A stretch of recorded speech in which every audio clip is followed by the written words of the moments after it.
Refresh करो।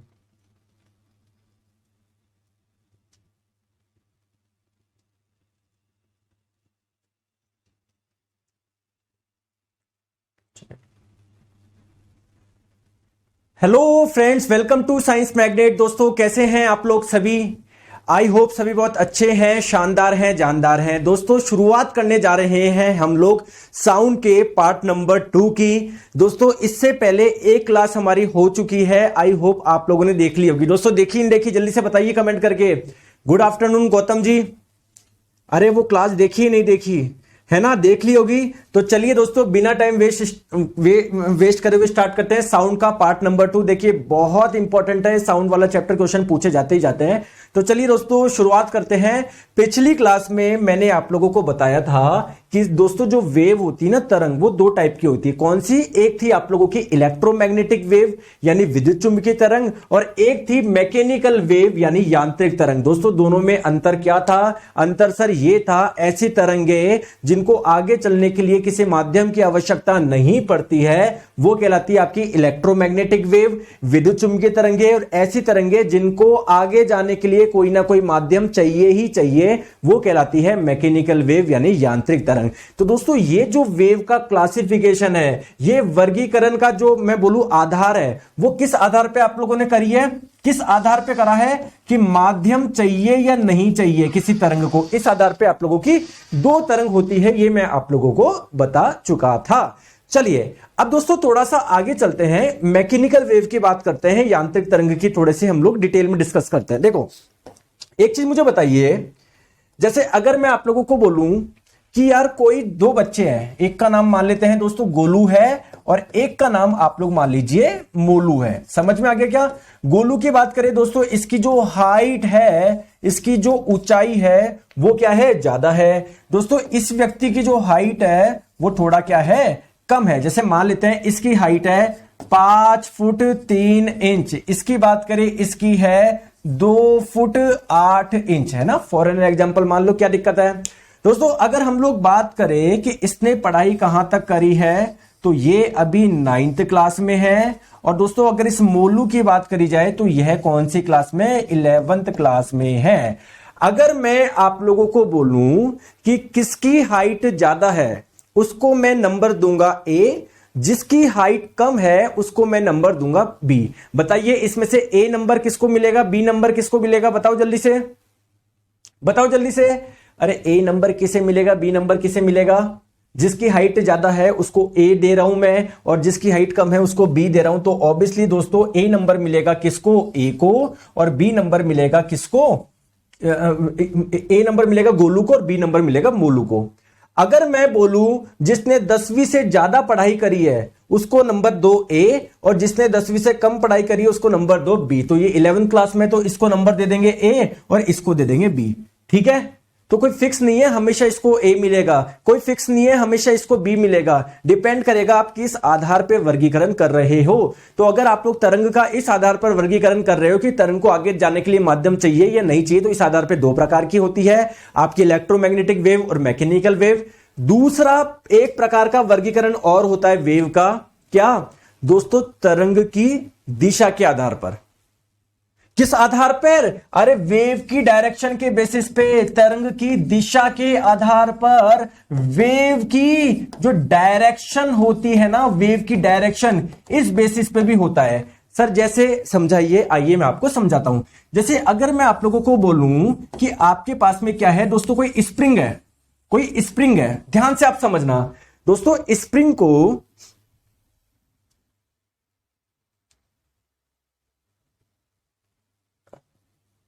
अरे दोस्तों क्लियर है ना? बताओ जल्दी से, चीजें क्लियर है या नहीं है? हाँ दोस्तों मैंने आपको बोला कि स्प्रिंग को आप लोग एक काम करिए, पहले कंप्रेस करिए और फिर छोड़ दीजिए। जैसे ही आप लोग कंप्रेस करके छोड़ोगे तो आपको किस प्रकार का नजर आएगा?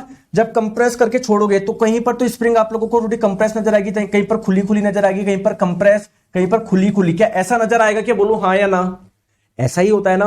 तो दोस्तों जब आपने इसको कंप्रेस किया, छोड़ा, तो जो हलचल हुई किस डायरेक्शन में हुई? ऐसे भागी ना ये, तो वेव की डायरेक्शन, हलचल को ही तो वेव बोलते हैं, तरंग बोलते हैं। तो ये क्या हो गई दोस्तों?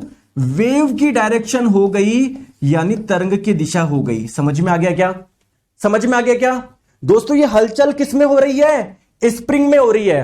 तो स्प्रिंग भी कहां भाग रही है? ये जो मीडियम है, ये जो स्प्रिंग है, ये भी कहां भाग रही है? तो स्प्रिंग को जब आपने कंप्रेस किया, इसके पार्टिकल भी कहां भाग रहे हैं? इसी डायरेक्शन में भाग रहे हैं, इसी डायरेक्शन में भाग रहे हैं।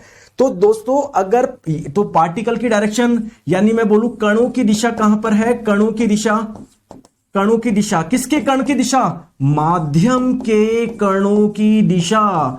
मीडियम के जो पार्टिकल्स है ना, मीडियम के जो पार्टिकल है उसकी डायरेक्शन क्या है? ये है। ठीक है, लेकिन दोस्तों हमेशा ऐसा होगा क्या? नहीं सर, हमेशा ऐसा नहीं होगा। जैसे मैंने एक दूसरा एग्जांपल दिया कि दोनों सिर, मतलब आप लोगों ने एक रबड़ बांधा, ठीक है, दो आप लोगों ने वॉल के बीच में क्या बांधा? एक रबड़ बांधा। समझ में आया क्या? यस नहीं बोलते हो आप लोग। अब दोस्तों मैंने यहां पर थोड़ा सा ऐसे टर्न किया, हल्का सा ऐसे किया, हल्का सा ऐसे किया, तो ये जो रबड़ होगा वो क्या होगा? जब आप इधर से करोगे तो ये जो हलचल आपने यहां पर पैदा करी, क्या वो ऐसे यहां तक पहुंचेगी क्या हलचल? अरे जब यहां पर आप लोग टंग करोगे तो जो हलचल यहां पर पैदा करी वो यहां पर पहुंचेगी क्या? बिल्कुल। तो सर जो हलचल है, जो वेव है, वेव की डायरेक्शन कौन सी है? वो ये वाली है। बहुत बढ़िया। अब दोस्तों रियल में अगर बात करें रबड़ कैसा होगा? ये रबड़ क्या है? यहां पर मीडियम है, माध्यम है। अगर बात करें हलचल, रबड़ कुछ ऐसा होगा कि दोस्तों कुछ ऐसे ऐसे हलचल हो जाएगी कि इसमें बताओ, बताओ बताओ। तो अगर मैं आपको बोलूं, जैसे मान लो यहां पर जो रबड़ था उसकी डायरेक्शन क्या है? वो ऊपर जा रहा है। यहां पर जो रबड़ था वो कहां पर जा रहा है? नीचे जा रहा है। तो ये वाली जो डायरेक्शन हो जाएगी वो क्या हो जाएगी? ये वाली डायरेक्शन जो हो जाएगी वो पार्टिकल की डायरेक्शन हो जाएगी, कण की दिशा हो जाएगी, कण की दिशा हो जाएगी, पार्टिकल की डायरेक्शन हो जाएगी। ये जो मीडियम था, जो माध्यम था, उसके पार्टिकल की डायरेक्शन क्या है? ये है। तो दोस्तों वेव आप लोगों की अगेन दो टाइप से हो सकती है। कोई वेव ऐसी होगी जहां पर वो उसी डायरेक्शन में ट्रेवल कर रही है जहां पर उस मीडियम के पार्टिकल आप लोगों के ट्रेवल कर रहे हैं। दोस्तों दूसरा केस क्या हो सकता है कि आप लोगों की वेव की डायरेक्शन क्या है? पार्टिकल के डायरेक्शन के, कण की दिशा के परपेंडिकुलर है। समझ में आ गया क्या? तो कुल मिला के हम लोगों ने यह देखा है कि जो मैकेनिकल वेव होती है ना, यांत्रिक तरंगों की अगर हम लोग बात करें, कुछ मैकेनिकल वेव, अब प्लीज एक चीज ध्यान रखना दोस्तों, इस वाली वेव को क्या बोलते हैं? कोई बता सकता है क्या? अरे इस वाली वेव को क्या बोलते हैं? कोई बता सकता है क्या दोस्तों? जब वेव की डायरेक्शन और पार्टिकल की डायरेक्शन सेम हो तो इस वाली वेव को हम लोग बोलते हैं लॉन्गिट्यूडनल। दोस्तों हिंदी में हम लोग बोलते हैं अनुदैर्ध्य, अभी लिखवाऊंगा। और दोस्तों इस वाली वेव को आप लोग क्या बोलोगे? इस वाली वेव को बोलते हैं दोस्तों ट्रांसवर्स, यानी अनुप्रस्थ। तो दोस्तों हमने क्या पाया कि जो मैकेनिकल वेव होती है ना, वो दोनों टाइप की होती है। कौन कौन सी? आपके ट्रांसवर्स भी होती है और लॉन्गिट्यूडनल भी होती है। सर दोनों में डिफरेंस क्या है? तो देखो लॉन्गिट्यूडनल वेव में क्या होता है, ठीक है, जिस डायरेक्शन में वेव जा रही है, जिस डायरेक्शन में वेव प्रोपोगेट कर रही है, जिस डायरेक्शन में तरंग जा रही है, ठीक है, उसी डायरेक्शन में मीडियम के पार्टिकल भी क्या करेंगे? ऑसिलेट करेंगे, दोलन करेंगे, गति करेंगे। जबकि दोस्तों ट्रांसवर्स में क्या है? अब देखो यहां पर देखो ऐसे वेव जा रही है इस डायरेक्शन में, ठीक है, और अगर दोस्तों पार्टिकल आपके इस डायरेक्शन में करे, जैसे मैंने अभी रबड़ वाला एग्जांपल दिया, ठीक है, तो अगर देखिए ध्यान से समझिएगा, अगर मीडियम के पार्टिकल्स यानी जो तरंग के कण हैं, अगर वो वेव प्रोपोगेशन यानी तरंग संचरण के परपेंडिकुलर अगर आप लोगों का ऑसिलेट करे, गति करे, तो इसको हम लोग बोलते हैं ट्रांसवर्स वेव यानी अनुप्रस्थ तरंग। दोस्तों दो व्यक्ति है यहां पर, प्रसन्ना कुमार बोल रहे हैं please right in English sir. एक जना बोल रहा है कि सर प्लीज राइट इन हिंदी। मैं दोनों लैंग्वेज में पढ़ा रहा हूं, इसमें ध्यान रखोगे ना, यहीं पर टक्कर रह जाओगे। मुझे मत बताओ हिंदी में पढ़ाओ इंग्लिश में, मुझे पता है मैं दोनों लैंग्वेज को साथ लेके चलता हूं, ठीक है।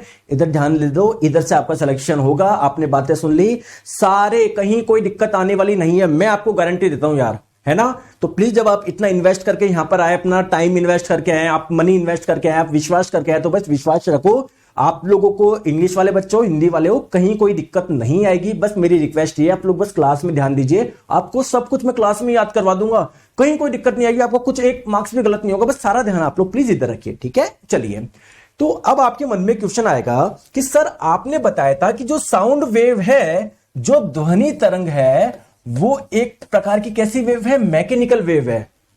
तो सर ये भी बता दो, मैकेनिकल तो दोनों टाइप की हो सकती है, लॉन्गिट्यूडनल भी ट्रांसवर्स भी। तो जो साउंड है वो कैसी वेव है बताओ, लॉन्गिट्यूडनल है या ट्रांसवर्स है? तो साउंड दोस्तों किस प्रकार की वेव है, लॉन्गिट्यूडनल है। अनुदैर्ध्य, ये क्वेश्चन आप लोगों का कई बार एग्जाम में पूछा जा चुका। सर मेरे मन में क्वेश्चन है, मैंने बोला बताओ कि सर जो इलेक्ट्रोमैग्नेटिक वेव होती है क्या वो भी लॉन्गिट्यूडनल और ट्रांसवर्स हो सकती है क्या? दोस्तों एक चीज ध्यान रखना, जितनी भी इलेक्ट्रोमैग्नेटिक वेव होती है वो सारी की सारी, सभी की सभी, सभी के सभी, सारी के सारी कैसी होती है, ट्रांसवर्स होती है, ट्रांसवर्स होती है, अनुप्रस्थ होती है। जबकि मैकेनिकल वेव लॉन्गिट्यूडनल भी हो सकती है, ट्रांसवर्स भी हो सकती है। ठीक है, चलिए बहुत बढ़िया, आगे चलते हैं नेक्स्ट पे। ठीक है, अब आ जाओ दोस्तों, ट्रांसवर्स वेव जो होगी ना, जिसे आप लोग हिंदी में अनुप्रस्थ तरंग बोलोगे, उसमें आप लोगों को किस प्रकार की वेव दिखेगी?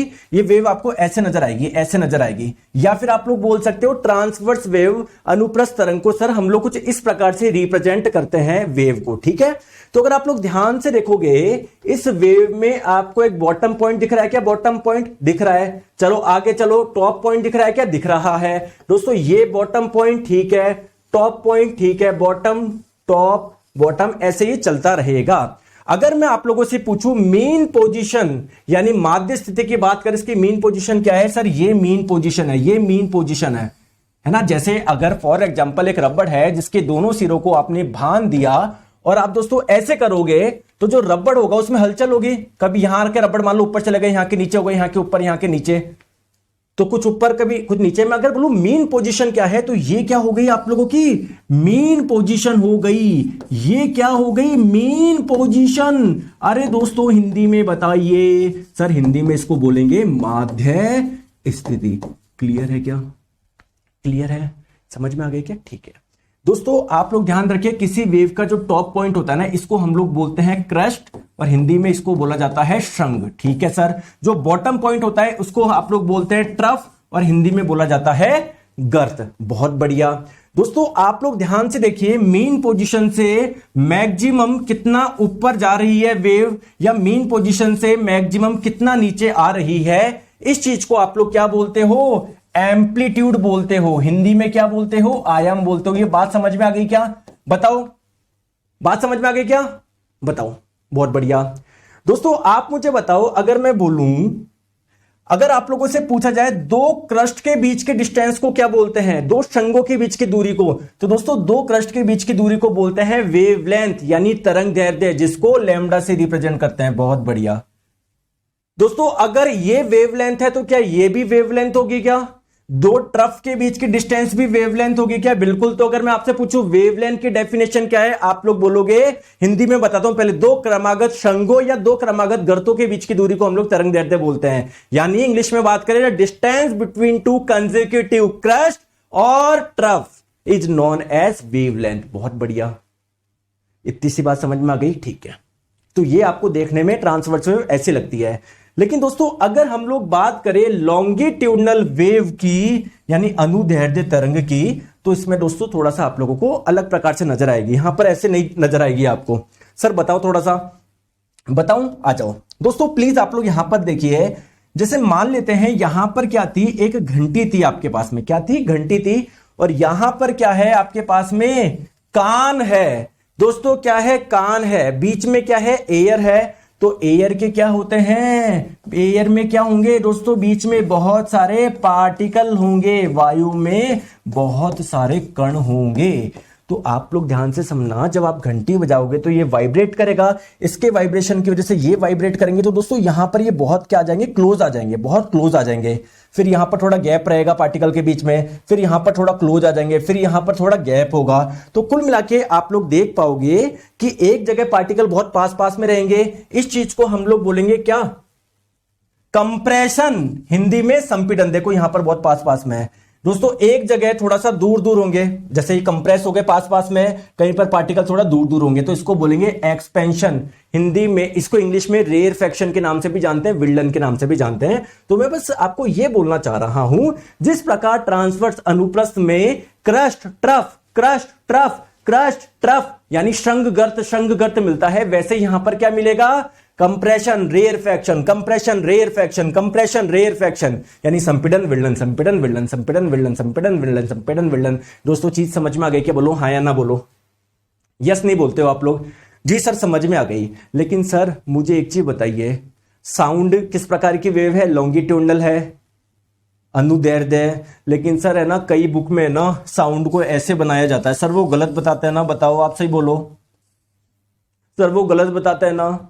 साउंड जब लॉन्गिट्यूडनल है, अनुदैर्ध्य, तो सर साउंड वेव को ऐसा क्यों बनाया जाता है? दोस्तों इसके पीछे एक कारण है, आइए मैं आपको समझाता हूं। दोस्तों मुझे एक छोटी चीज बताओ, है ना? अरे यस बोलिए, ठीक है। दोस्तों मेरा एक छोटा सा डाउट है, देखो अभी आपको दूर हो जाएगा, ठीक है? आप मुझे बताइए ये किसका सिंबल है? ये किसका सिंबल है? आपने व्हाट्सएप पे यूज किया होगा। सर ये हर्ट का सिंबल है। ये जो अंदर वाले की बात कर रहा हूं सर, ये हमारे हृदय का सिंबल है। लेकिन क्या हर्ट हमारा एक्चुअल में ऐसा होता है कि नहीं? दोस्तों जब आप रियल में देखोगे ना, हर्ट बहुत गंदा होता है। तो फिर सर ऐसा क्यों बनाया? जस्ट ये उसका एक रिप्रेजेंटेशन है, ठीक है? तो दोस्तों इस प्रकृति में अलग अलग प्रकार की वेव है। मैक्सिमम सारी वेव कौन सी है? ट्रांसवर्स है, अनुप्रस्थ है। तो इसको भी हम लोग इस प्रकार से रिप्रेजेंट कर लेते हैं। सर नहीं आया समझ में? वापस समझाओ, समझाता हूं। जैसे दोस्तों यहां पर आप लोग मान लेते हैं, यहां पर क्या था दोस्तों? घंटी थी, बैल थी। यहां पर क्या था? आप खड़े थे, आपका कान था, ठीक है? तो जब घंटी बजाई तो साउंड दोस्तों यहां तक पहुंचेगा। कैसे पहुंचेगा? आपको पता है सर, एयर के जो पार्टिकल होंगे उनमें डिस्टरबेंस होगा। ये यहां से टकरा के ये इधर वालों को एनर्जी देंगे, फिर यहां पर, फिर यहां पर, फिर यहां पर, ऐसे करके एनर्जी ट्रांसफर होगी।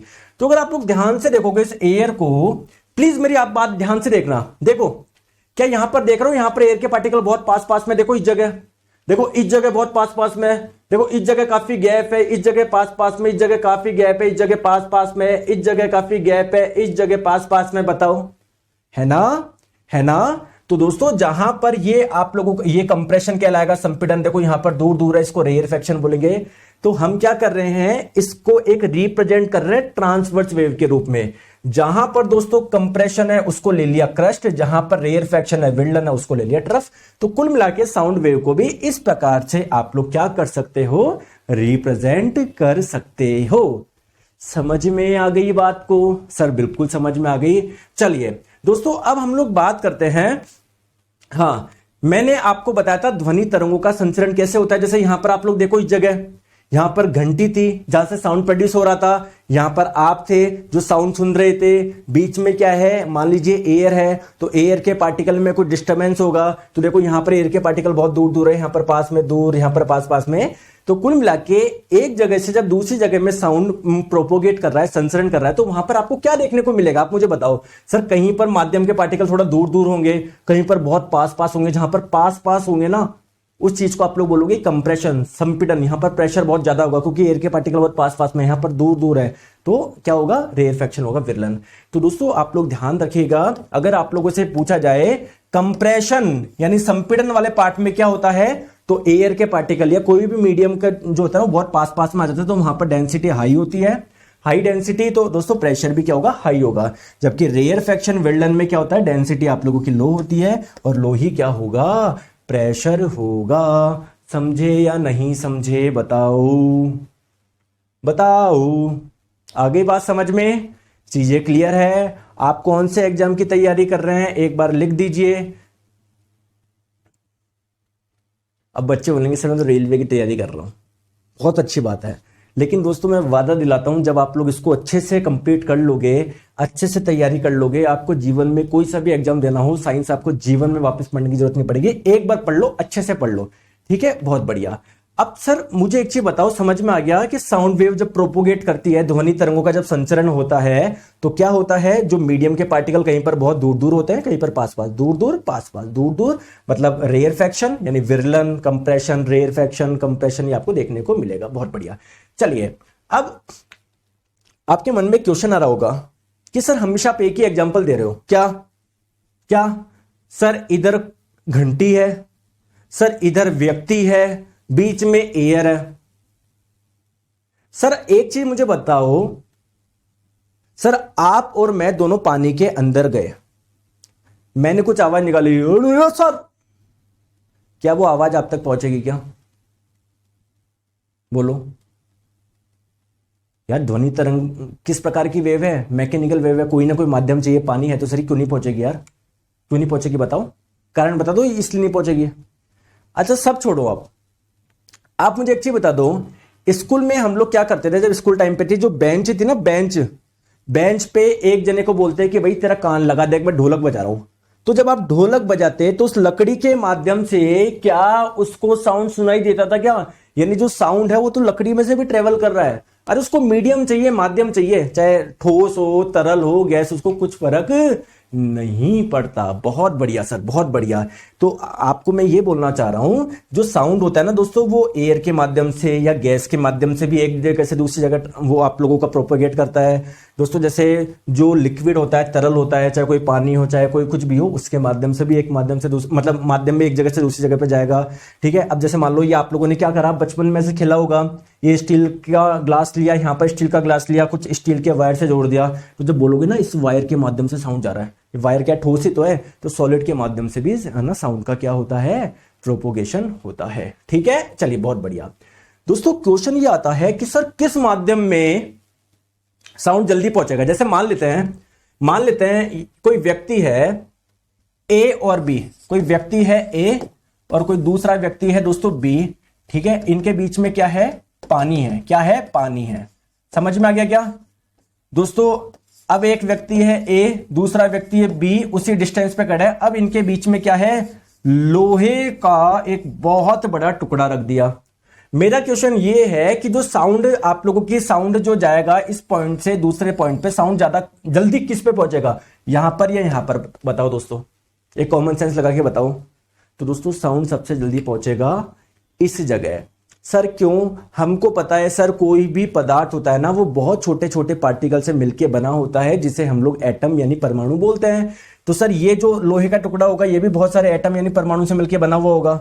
नहीं बना हुआ होगा? ये पहला, दूसरा, तीसरा, है ना, ऐसे बहुत सारे। तो दोस्तों सॉलिड में क्या होता है, एटम जो होते हैं ना, आपस में बहुत अच्छे तरीके से बंधे होते हैं, आपस में बहुत अच्छे तरीके से बंधे होते हैं। सर इससे फायदा क्या होगा? इससे फायदा ये होगा जब दोस्तों ये वाइब्रेट करेगा ना, जुन जुन जुन जुन जुन जुन, ये पास वाले को बहुत अच्छे से वाइब्रेट करा देगा, क्योंकि जस्ट इसके चिपका हुआ है। जब ये वाइब्रेट करेगा, पास वाले को बहुत अच्छे से वाइब्रेट करा देगा, क्योंकि जस्ट इससे चिपका हुआ है। तो साउंड एक जगह से दूसरी जगह पर आसानी से पहुंच जाएगी अगर बीच में सॉलिड है यानी ठोस है।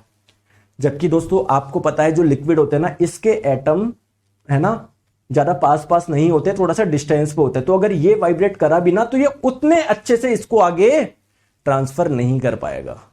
समझ रहे हो क्या बात को? तो सॉलिड के मुकाबले, ठोस के मुकाबले लिक्विड में जो स्पीड होगी साउंड की, वो क्या होगी? कम होगी। बताइए दोस्तों। अगर बात करें गैस की, तो ये कोई व्यक्ति है ए, ये कोई दूसरा व्यक्ति है बी, इनके बीच में क्या है? अगर कोई मान ले कोई गैस है या कोई एयर है, एयर क्या है? बहुत सारी गैस का मिक्सचर ही तो है। मान लो बीच में कार्बन डाइऑक्साइड गैस है, तो दोस्तों उसके तो गैस में तो आपको पता है पार्टिकल बहुत ज्यादा दूरी पर रहते हैं। तो जब ये बोलेगा तो ये वाइब्रेट करेगा, ये वाइब्रेट हो रहा है, ये वाइब्रेशन अपने पास वाले को इतने आसानी से ट्रांसफर नहीं कर पाएगा, थोड़ा सा दूरी पर है। तो इसलिए साउंड की स्पीड दोस्तों गैस में कंपेरेटिवली क्या होगी? एक पॉइंट से दूसरे पॉइंट पे कम होगी। यस बोल दीजिए, यस नहीं लिखते हैं आप, बाकी सब आप अच्छे बच्चे हैं, बस यस नहीं लिखते हो आप। तो अगर मैं आप लोगों से पूछूं किसमें स्पीड ज्यादा होगी, सबसे जल्दी साउंड किसमें ट्रेवल करेगा, तो आपका आंसर आ जाना चाहिए सर, सबसे ज्यादा स्पीड होगी सॉलिड में, देन लिक्विड में, और देन गैस में। आ गया क्या समझ में दोस्तों? कंटेंट बढ़िया है, बोला था ना आपको। अच्छा बहुत बढ़िया। अब एक छोटा सा क्वेश्चन है मेरा यहाँ पर, इसके पीछे कारण क्या है मैंने आपको कारण समझा भी दिया, आप इमेज में देख सकते हो। देखो सॉलिड में पार्टिकल कितने पास है, तो अगर एक हिला पास वाला तुरंत हिल जाएगा, उसके पास वाला तुरंत हिल जाएगा। लिक्विड में एक हिला दूसरा वाला हिल जाएगा, लेकिन इतना आसानी से नहीं हिलेगा, क्योंकि थोड़ा सा डिस्टेंस पे, गैस में और ज्यादा डिस्टेंस पे। दैट्स वाई स्पीड सबसे ज्यादा सॉलिड में, ठोस में, और सबसे कम गैस में। चलिए बहुत बढ़िया, ठीक है, आ जाओ। चलो अब दोस्तों इसको मैं थोड़ा विजुअलाइज करूं क्या?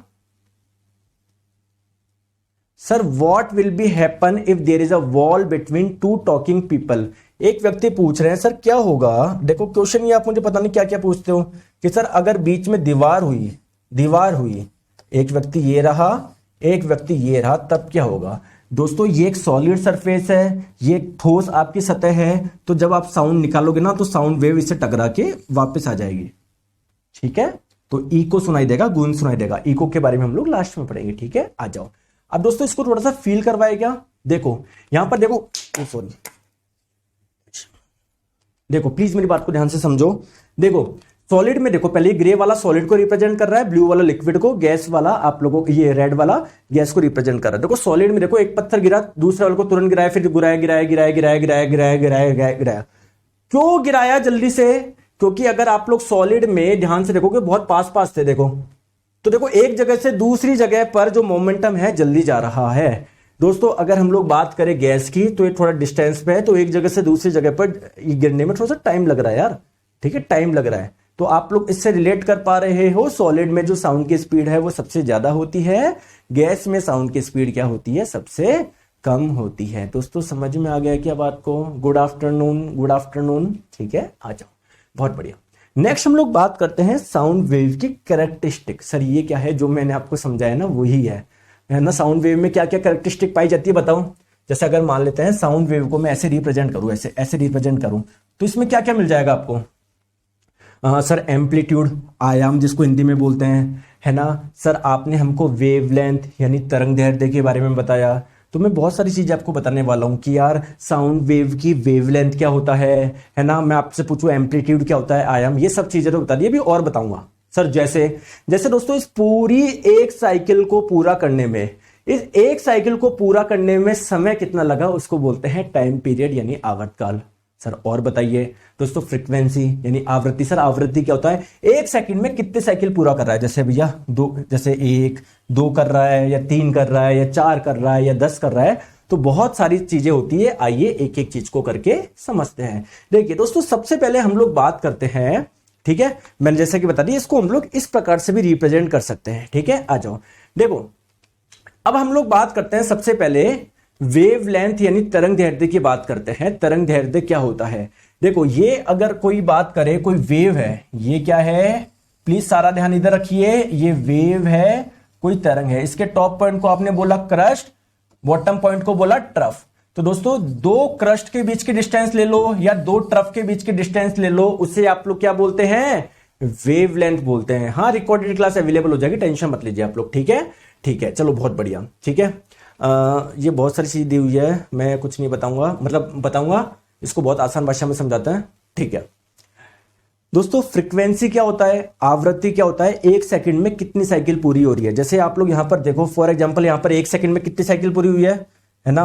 मैं अगर इसको काउंट करूं 1 2 3 ऐसे कुछ करके ना, यहां पर देखो साइकिल ज्यादा बन रही है, तो मैं बोलूंगा इसकी फ्रीक्वेंसी ज्यादा है, इसकी फ्रीक्वेंसी कम है, ठीक है। आइए मैं अभी सबको एक्सप्लेन करता हूं, टेंशन मत लो। फ्रीक्वेंसी हो गया, ठीक है, समझ में आ गया। आ जाओ आ जाओ आ जाओ, देखो आ जाओ इधर, समझो प्लीज, मेरी बात को ध्यान से समझो।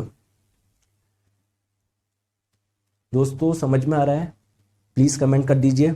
आ जाओ, मैं आपको चीज पूछ रहा हूं, आपको कुछ चीजें समझनी है। सर कौन कौन सी, एक तो वेवलेंथ समझना है ना, जिसको लैम्ब्डा से रिप्रेजेंट करते हैं, जो मैंने आपको समझाया है कि क्या होता है।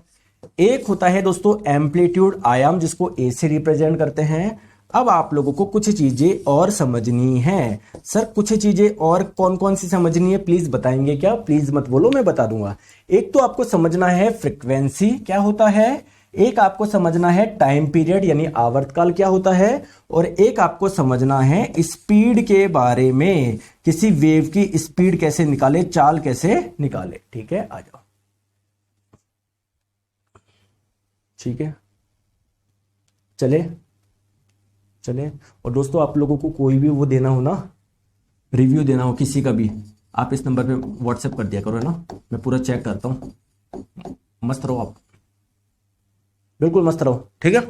आ जाओ, हाँ अब प्लीज मेरी बात को आप लोग ध्यान से सुनना। देखो सारा ध्यान इधर रखो, कहीं कोई दिक्कत नहीं आएगी ना। अगर आप लोग अपने आप को है ना डिस्टर्ब रखोगे ना तो मजा नहीं आएगा, इधर रखो। जैसे दोस्तों ये मान लेते हैं ये कोई वेव है, कोई तरंग है, ठीक है, ठीक है,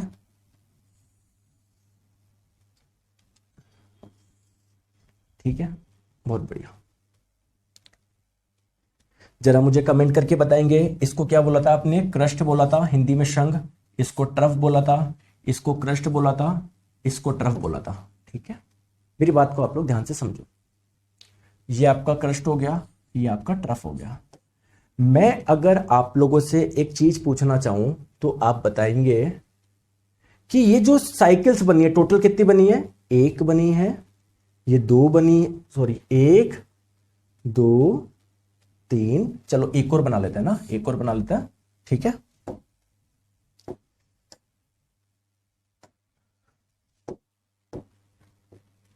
कम बना लेते थोड़ी। ठीक है, ठीक है, ठीक है। तो ये क्या है आपका? क्रस्ट हो गया, ट्रफ हो गया, क्रस्ट हो गया, ट्रफ हो गया, क्रस्ट हो गया, ट्रफ हो गया, क्रस्ट हो गया, ट्रफ हो गया, क्रस्ट हो गया, ट्रफ हो गया। दोस्तों अगर मैं आपको बोलूं इस साइकिल कितनी बनी है, जरा कमेंट करके बताइए। एक, दो, तीन, चार, पांच साइकिल बनी है। ठीक है, थोड़ा सा एक और बना देते हैं जिससे कैलकुलेशन इजी हो आप लोगों की। ठीक है,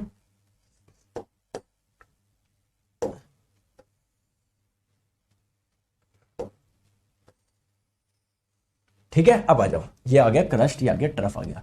तो एक साइकिल, दो साइकिल, तीन साइकिल, चार साइकिल, पांच साइकिल, छह साइकिल। दोस्तों मैंने आपको एक सिंपल सा क्वेश्चन पूछा। क्या पूछा? मैंने बोला यार 2 सेकंड में 6 साइकिल बनी है, 2 सेकंड में 6 साइकिल बनी है।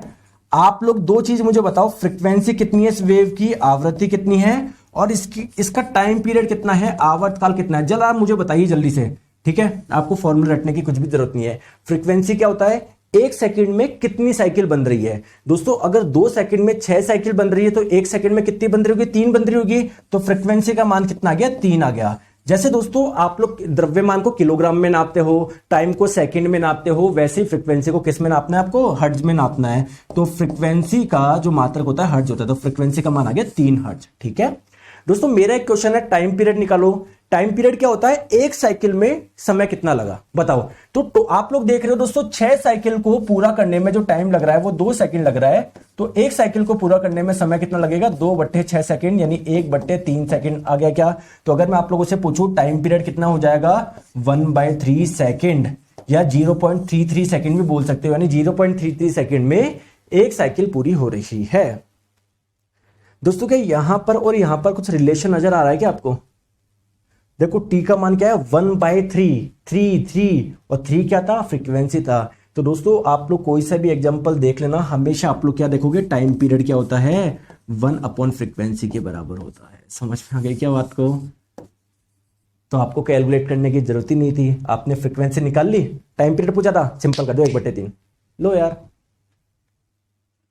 मान लो अगर मैं बोलूं किसी वेव की फ्रीक्वेंसी है 20 हर्ट्ज, बताओ टाइम पीरियड कितना होगा? 1/20, 0.05 होगा सर। मैं अगर बोलूं किसी वेव की फ्रीक्वेंसी है 5 हर्ट्ज, उसका टाइम पीरियड बताओ सर। 1/5, 0.2। बताओ क्या दिक्कत है यार? समझ में आ गई बात को? समझ में आ गई? ठीक है, बहुत बढ़िया, बहुत बढ़िया, बहुत बढ़िया। अब दोस्तों हम लोग बात करते हैं स्पीड की। किसी वेव की स्पीड यानी चाल कैसे निकाले, चाल कैसे निकाले। या दोस्तों मैं बोलूं, देखो जब भी कोई ऐसे स्ट्रेट लाइन में जाता है ना, एक ही डायरेक्शन में स्ट्रेट लाइन में, तो स्पीड और वेलोसिटी का मान बराबर होता है। अभी आप लोग ऐसे समझ लो। तो बेसिकली अगर आप लोगों से एग्जाम में पूछा जाए वेलोसिटी या वेग कैसे निकाले या स्पीड कैसे निकाले, कैसे आप लोग निकालेंगे? ठीक है दोस्तों, आप मुझे बताइए, अगर मैं आप लोगों से बोलूं कि मेरी स्पीड जो है ना वो मान लो कितनी है, मान लो 20 मीटर पर सेकंड है। इसका मतलब क्या है? इसका मतलब क्या है कि सर इसका मतलब यह है आप एक सेकंड में 20 मीटर चल रहे हैं। अरे भैया यही तो मतलब हुआ, बोलो हाँ या ना। एक सेकंड में कितना चल रहा हूं मैं? 20 मीटर चल रहा हूं। बहुत बढ़िया, बहुत बढ़िया, बहुत बढ़िया, बहुत बढ़िया, बहुत बढ़िया। ठीक है, अब प्लीज आप लोग मुझे यह बताइए, ये जब ऐसे चला जुन जुनून जुन जुन जुनून जुन जुन जुनून जुन जुन, ये ऐसे चल रहा है ना, दोस्तों आप दो क्रस्ट के बीच की दूरी को वेवलेंथ बोल रहे हैं, बहुत अच्छी बात है। दो ट्रफ के बीच की दूरी को आप लोग वेवलेंथ बोल रहे हैं, ये बिल्कुल सही बात है। लेकिन मेरा क्वेश्चन ये है कि अगर एक पूरी साइकिल की बात करें तो दोस्तों इस साइकिल की लंबाई जो होगी ना, ये भी तो वेवलेंथ के बराबर होगा। खुद कॉमन सेंस लगाओ दोस्तों, जब ये आपका वेवलेंथ है तो ये भी तो वेवलेंथ होगा, तो ये भी तो वेवलेंथ होगा। बताओ, तो वेवलेंथ को लैम्बडा से डिनोट करते हैं, यानी वेवलेंथ की बहुत सारी डेफिनेशन हो गई सर। दो क्रस्ट के बीच की डिस्टेंस बोल दो, दो ट्रफ के बीच की डिस्टेंस बोल दो, एक साइकिल की लेंथ बोल दो। बताओ बताओ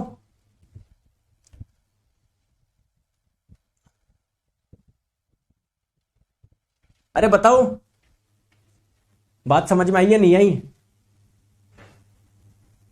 आ गई क्या? तो स्पीड क्या होता है? स्पीड क्या होता है अभी मैंने बताया, ऐसे निकाल सकते हो सर, एक सेकंड में कितना डिस्टेंस चल रहे हो, एक सेकंड में कितना डिस्टेंस चल रहे हो, ठीक है। अरे मैं फॉर्मूला भी बता सकता हूं, सीरियस रटवाना नहीं है मुझे, तुम्हें सिखाना है साइंस, ठीक है। रटना है क्या? लो यार, किसी भी वेव की वेलोसिटी निकालनी हो या स्पीड निकालनी हो, उसका सिंपल सा फॉर्मूला है फ्रीक्वेंसी इंटू वेवलेंथ, आवृत्ति गुना तरंग दैर्ध्य। लो निकाल लेना। अगर आप लोग फ्रीक्वेंसी का मान अगर हर्ज में रखोगे और वेवलेंथ का मान अगर आप मीटर में रखोगे तो वेलोसिटी का मान आएगा मीटर पर सेकंड। लो सिंपल सा है, लो। लेकिन रटो मत यार, फॉर्मूला मैं बता रहा हूं आया कैसे, ये समझो आप, प्लीज मेरी बात को समझो। देखो दोस्तों, 2 सेकंड में कितनी साइकिल पूरी करी? 6 साइकिल पूरी करी। सही बात है? बोलो सही बात है या नहीं है? बिल्कुल है। बोलते नहीं हो यार, बिल्कुल है। स्पीड निकालनी ना, स्पीड क्या होता है आप लोगों का? डिस्टेंस अपॉन टाइम है ना, डिस्टेंस अपॉन टाइम। तो टोटल डिस्टेंस कितनी ट्रेवल करी? 6 साइकिल, 1 2, और हर एक साइकिल की लंबाई कितनी है? लैम्बडा। तो lambda lambda lambda, total distance कितनी ट्रेवल करी? 6 लैम्बडा ट्रेवल करी। कितने टाइम में करी? 2 सेकंड में करी। तो ये कितना आ जाएगा? 6/2, 3 इंटू लैम्बडा। 3 क्या है? फ्रीक्वेंसी थी क्या? तो स्पीड का या वेलोसिटी का फॉर्मूला क्या आ गया? Frequency into lambda. मैं ये बोलना चाह रहा हूं यार आपको, ये ऐसे आता है, समझ में आ गया? तो अभी आप लोग सिंपल फॉर्मूला याद रख लो। आता कैसे है वो मैंने आपको बता दिया, और ये सारी चीज मैंने यहां पर लिखी है, ठीक है। क्या लिखी है सर बताओ ना? ये कि किसी भी वेलोसिटी निकालनी हो किसी भी वेव की तो फ्रीक्वेंसी इंटू वेवलेंथ आप लोग कर लो। तरंग दैर्ध्य किसको बोलते हो? 2 शृंगों या 2 गर्तों के बीच की दूरी को तरंग दैर्ध्य बोलते हो। ये सारी चीजें तो मैंने लिखवाई है आपको, ठीक है। चलो आ जाओ। अब दोस्तों आप चीज एक ध्यान रखना, जैसे जो फ्रीक्वेंसी आपको पता है साउंड यार एक वेव के रूप में आगे चलती है, तो हर वेव की कोई ना कोई फ्रीक्वेंसी तो होती होगी। तो सर आपने देखा होगा साउंड जो होता है ना अलग अलग प्रकार का होता है। जैसे हारमोनियम से जो साउंड निकल रहा है वो अलग है, ट्रेन से जो आवाज निकल रही है वो तेज है, कोई धीमा साउंड है। तो ध्यान रखिएगा हर साउंड की वेव के रूप में आगे चल रही है, और हर वेव की कोई ना कोई फ्रीक्वेंसी होती है। तो अगर आप लोगों से पूछा जाए कितने फ्रीक्वेंसी वाला साउंड हम लोग सुन सकते हैं, तो दोस्तों हम लोग 20 हर्ट्ज से 20 किलो हर्ट्ज या 20,000 हर्ट्ज बोल दीजिए, ये वाला साउंड ही सुन सकते हैं। ना इससे कम सुन सकते हैं ना इससे ज्यादा सुन सकते हैं। समझ में आ गया क्या बात को? चलिए बहुत बढ़िया। अब आप लोगों को यहां तक कहानी क्लियर है, बहुत बढ़िया।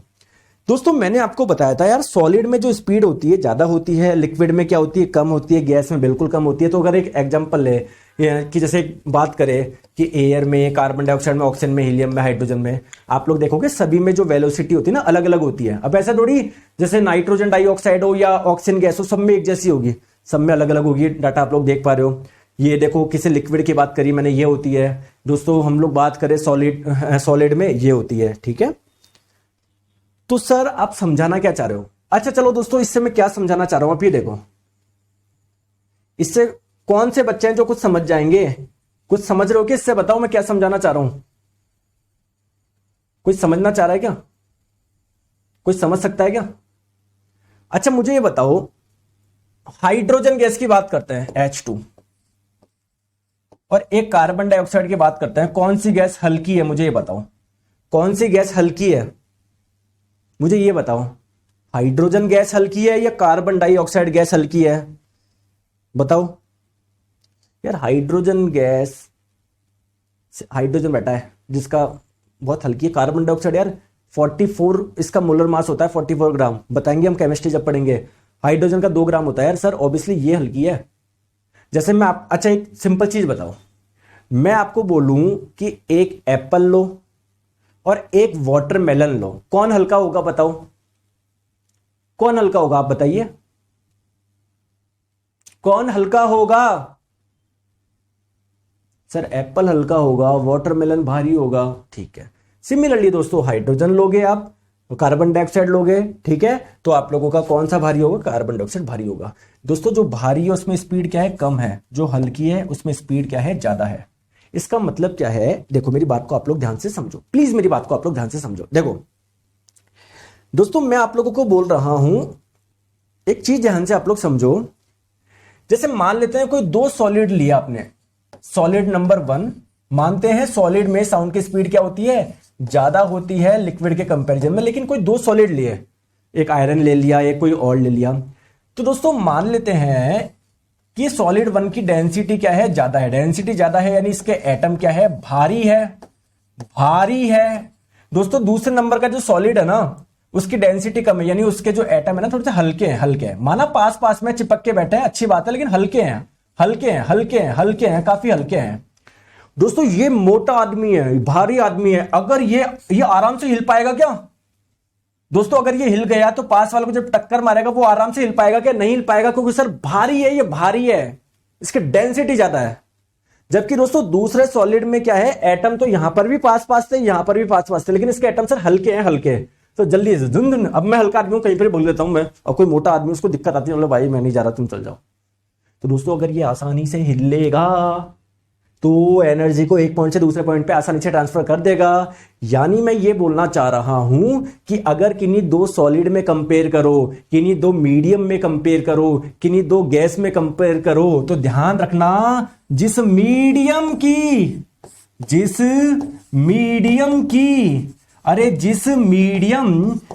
माध्यम की डेंसिटी ज्यादा, उसमें साउंड की स्पीड या साउंड की वेलोसिटी क्या होगी? कम होगी। अब जब मैं बोलता हूं ना कि सर डेंसिटी ज्यादा तो स्पीड कम, तो बहुत जने मेरे पास में आते हैं। कैसे आते हैं आपको भी बता दूं क्या? सर सॉलिड की डेंसिटी तो ज्यादा होती है, गैस की तो बहुत कम होती है, फिर सॉलिड में स्पीड ज्यादा क्यों? जबकि अभी आप बोल रहे हो कि जिस माध्यम की डेंसिटी ज्यादा उसमें स्पीड कम।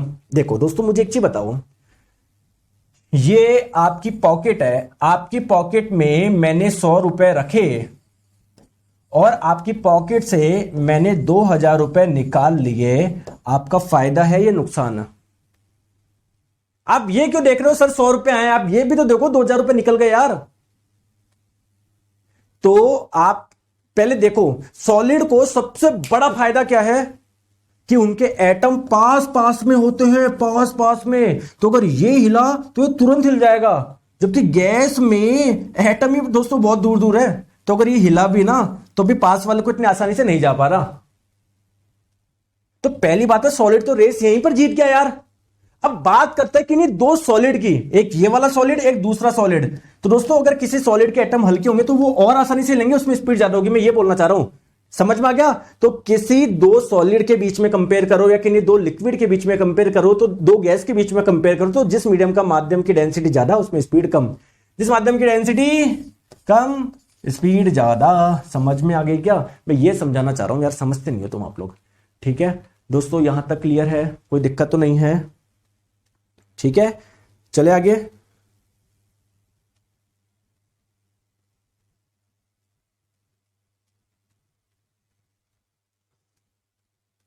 चले अब दोस्तों बात करते हैं सर पिच क्या होता है, तार तत्व क्या होता है, इसको हिंदी में बोलते हैं।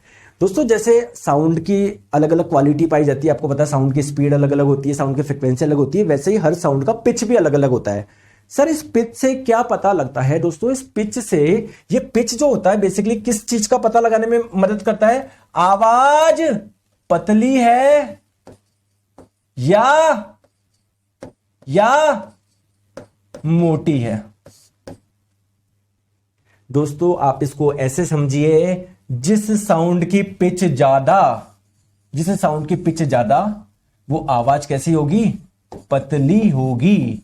और जिस साउंड की पिच कम वो आवाज कैसी होगी? मोटी होगी, समझे क्या दोस्तों? आप लोग मुझे बताइए, अगर एग्जाम में क्वेश्चन पूछा जाए कि लड़कों के साउंड की पिच ज्यादा होती है या लड़कियों के साउंड की पिच ज्यादा होती है, तो दोस्तों आपको पता है लड़कियां जो होती है, गर्ल्स जो होती है, उनकी आवाज थोड़ी सी शार्प होती है, थोड़ी सी पतली होती है, तो आप लोग बोल सकते हो सर उनके साउंड की पिच ज्यादा होगा। जबकि जो लड़के होते हैं उनकी जो आवाज होती है थोड़ी सी फ्लैट होती है, थोड़ी सी भारी होती है, तो उनके साउंड का पिच क्या होगा दोस्तों? कम होगा। दोस्तों ये क्वेश्चन आप लोगों का कई बार पूछा जा चुका है। 4 ऑप्शन दे दिया, बताइए इनमें से किसके साउंड का पिच ज्यादा होगा। एक दे दिया शेर की दहाड़, एक मान लो ऐसे कुछ दे दिया, एक दे दिया मच्छर की बिनबिनाहट। तो मच्छर की जो बिनबिनाहट होती है ना, काफी शार्प साउंड होता है उसका, यानी उसकी जो साउंड का पिच है वो क्या है? सबसे ज्यादा है। समझ में आ गई बात को? बहुत बढ़िया, बहुत बढ़िया। चलिए ठीक है, आ जाओ। एक चीज क्लियर है। अब सर आप मुझे बताइए, अगर कोई रिलेशन है क्या कि इसके साउंड का पिच ज्यादा होगा, इसके साउंड का पिच कम होगा? दोस्तों अगर किसी साउंड की फ्रिक्वेंसी ज्यादा है, फ्रिक्वेंसी ज्यादा है, तो उस साउंड का पिच भी क्या होगा? ज्यादा होगा। पिच ज्यादा होने का मतलब क्या है? आवाज जो होगी वो पतली होगी, पहला पॉइंट।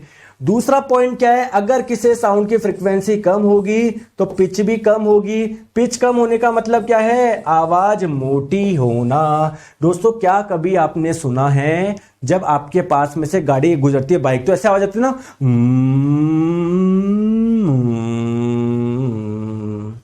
देखो,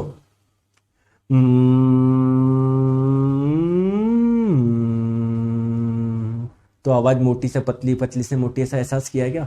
तो क्यों? फ्रीक्वेंसी के बदलने की वजह से पतली मोटी आवाज होती है। समझ में आ गया क्या?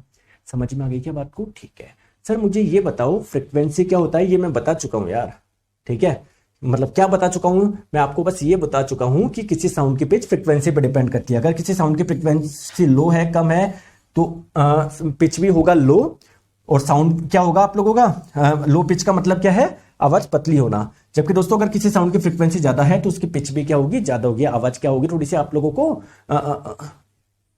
सॉरी, लो पिच का मतलब आवाज आपकी मोटी, और हाई पिच का मतलब आवाज क्या हो जाएगी आप लोगों की?